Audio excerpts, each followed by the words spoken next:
Let me start with an anecdote. It was only a couple of years ago I was in the US visiting schools, and I went to a school, I won't name it, in Maryland, just across from Washington, speaking to the principal in the principal's office. It was a school of about 2,500 kids, a very large school. American schools tend to be very large. And on the desk was a walkie-talkie that the principal had. It was crackling the whole time we were speaking. It was very disconcerting, this walkie-talkie. And every now and then she'd stop me and listen in, and then we could start talking again.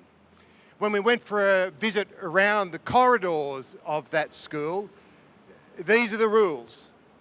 No child, for any reason whatsoever, are allowed to leave their classrooms for any reason, whether they're sick, whether they want to go to the toilet, whether they need to visit another room. It is simply forbidden for any student to be wandering the corridors, and teachers are now rostered on to be permanently on corridor duty to push back physically back into the class any child who attempts to leave. When we went back to the principal and said, that's just really difficult to comprehend, it seems very extreme, her comment to me was, Maurie, that's all very well, but only 9 days ago in this town, a parent took a semi-automatic gun to the local elementary school less than a mile away and threatened kids and teachers with it. This is real for us. This is real. So Tanya's statistics of 187,000 kids who've been present at school when gun violence occurred is a very powerful one. But what we've also got to remember, it's every child in an American school who is undergoing that kind of psychological trauma every day that they're at school. Can I just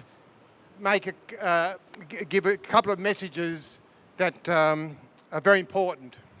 In the US, there are two very large teacher unions, the National Education Association and the American Federation of Teachers. The NEA has a membership of about 3 million members. The AFT has a membership of about 1 million.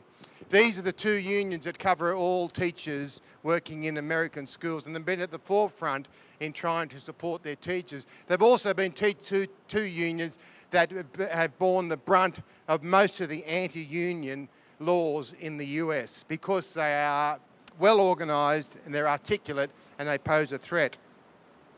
The Australian Education Union, our national union, we wrote to them after the last gun massacre.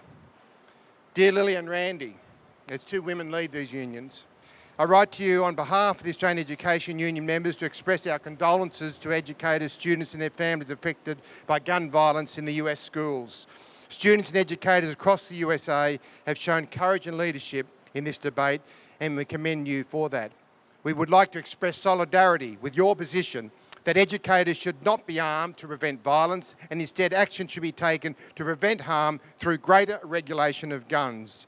Furthermore, we express solidarity with your National Day of Action against gun violence in schools on April the 20th, 2018. Schools should be places of learning, not of fear. And I commend the work of the NEA and the AFT in support of this, in solidarity with the Australian Education Union. We got a reply almost straight away from Lily, who's the head of the 3 million strong National Education Association. Thank you for your kind letter. It's a nightmare. But we have greater hope than ever now with the fearless voice of our students who stand with educators and parents and community activists and people of basic common sense. They are incredible leaders. It's a powerful time. Thanks for standing with us. Lily Elkelson from the NEA. From Randy from the AFT, the other union, I won't read all of it, it's quite large, but she says, our union is joining with these students in our communities for 3 major actions. On March the 14th, March the 24th and April the 20th, and I'll make sure that we will all be participating.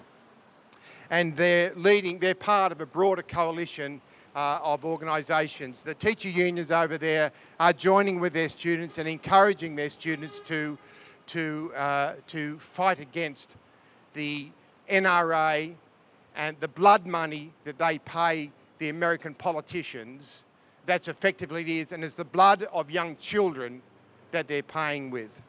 I want to finish by making this point. I wear today this badge that has the symbol of a broken gun. And I bought it not far from here, a couple of 100 metres away, during a protest against the war in Vietnam when I was a high school student.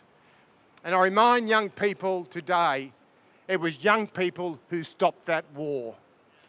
And it were young people whose destiny is caught up in this, who will be the ones who will change the insanity of the unregulated guns, not only in America, but here. We know that there are very powerful political forces taking money from the gun lobby. They are owned, they've been purchased, and they are attempting to watering down our gun laws. We have to learn from what's happening in the USA, but not just learn from the USA, we have to act locally. Let's think globally on this issue and act locally. We've got to ensure that our gun laws in no state, nationally or in any state, are weakened. And that's what we owe our children. Thank you very much.